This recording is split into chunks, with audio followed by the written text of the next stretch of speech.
Hello, this is Sandy again, and I'm here to talk with you in a little more depth about the Leadership Development Action Plan. First, I want to explain that this is a template to guide the elements that you must present. I am not stating precisely how you should set it up, though I think you have a lot of great options. You could videotape this. You could do a PowerPoint. You could do an essay. You can handle this action plan in any way you want.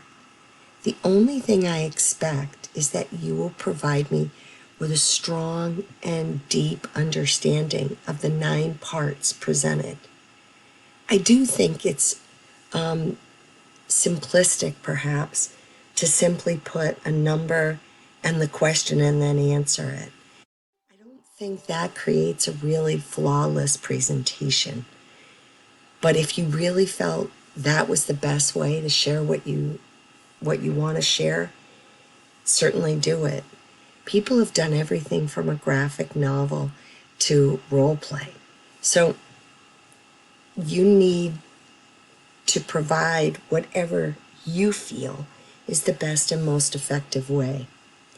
So what you have noted, I'm sure by now, is that we deal with different sections in different weeks. So since we are finishing week 3, and we will begin week 4 on Tuesday, it's important that you finish the first 3 sections and submit them. After I've received those 3 sections, I'm going to return them to you with feedback so you continue to work towards the end of this course. It doesn't mean that you have to take all my feedback and do exactly what I say, but rather it's thoughtful considerations to ensure that you're as clear as you can be. So first section, let's look at 1. 1 is a real self journey. So the first piece, who are you? Take the opportunity, do some journaling if you want. But I would tell you that a self-assessment is, you've actually done 2 so far. One is the Big 5 personality, and the other is the Leadership Compass. These should help you to understand yourself a little bit better. I want you to be objective about how you behave, but also what your style is as a leader. The second element of part 1 is, what strengths do you feel you have that you'd like to cultivate? And potentially, conversely, what strengths do you have that maybe you've overused? Often, we have strengths we depend on, but we can depend on them to the point where we're not pushed to develop other strengths. So this takes some time. You've got to really think about it. And it isn't a 1-sentence answer, because you have to think about it and consider what you've seen in those 2 self-assessments I mentioned, as well as what you know happens in your day-to-day life. In this same submission for week 3, you'll notice that you're going to do a personal mission statement. A mission statement is who you are, what you do, how you do it, and why. There is a reading on leadership that's about life missions. Remember, mission statements are incredibly important for leaders. We develop cultures in organizations, and in doing so, we influence countless people, whether inside the organization or out. Be careful about what you claim to be your mission. This is what your intention is in your work. It isn't something that you've completed necessarily, so much as it's something that is the overarching goals of your life. Finally, a personal value statement. Now, there's an example here, but I would tell you your personal values are what guide your life. They define your life. They define how you act, what you do, where you how you look at the goals even in your career.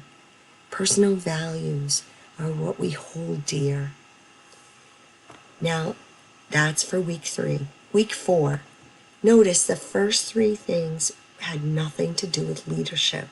They had to do with you as a person, a personal statement, a personal mission, a personal value statement.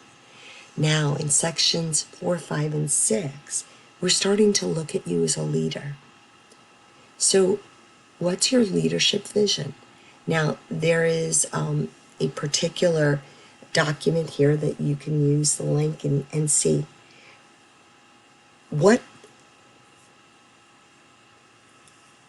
it is about, what guides your work. And it's also about what it's like to work with you. Are you an autocratic leader? Are you someone who's always, sharing leadership? Or are you a laissez-faire leader? Those are some of the things you might consider. But you also might consider how you work with people.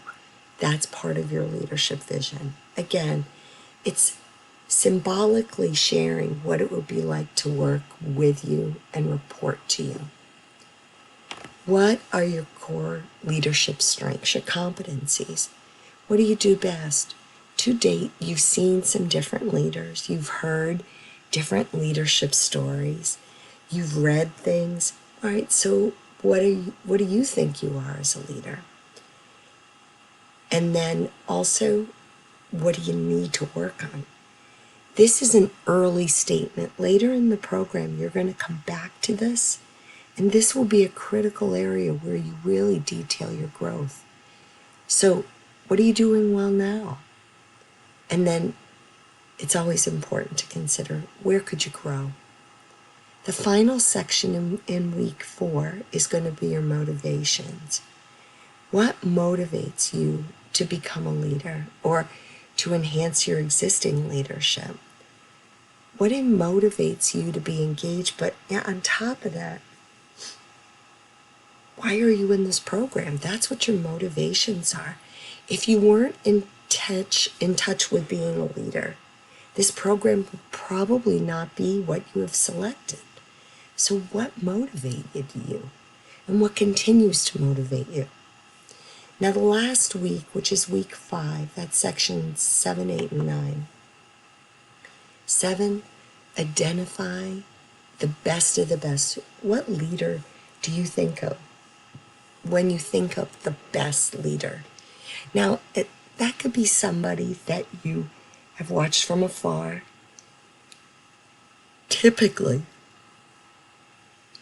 it's going to be somebody that you work with and that you see them day to day and you see how they do what they do. Often it's leaders that ask for no applause. They are people who simply do what they do because they are led to be this kind of leader. And usually they're led internally. What sets the best leader you know from the others? And then, let's talk about what characteristics do you appreciate most in a leader and why? These are the things you're exploring to grow to. Mentors. Part 8. Mentors are incredibly important. And you typically tell every student, you should see if you can find yourself a mentor, particularly at work. I have known many people who have worked with folks in their life that they admired. It might be a minister, a priest. It could be somebody that you know from your volunteer work. But who do you see? Whoever you identified as 7, is there a possibility they could be part of the way you look at 8?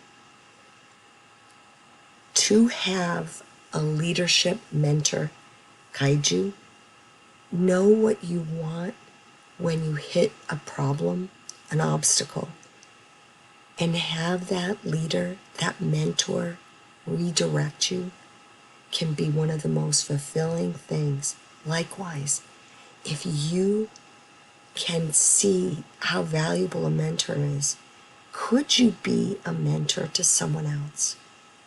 So the question of, do you want to participate both as a mentee with a mentor you're responding to, or as a mentor? Would you want either of these slots, and why or why not? This is self-reflection. This is not meant to be shared in a group, though you will do a presentation on this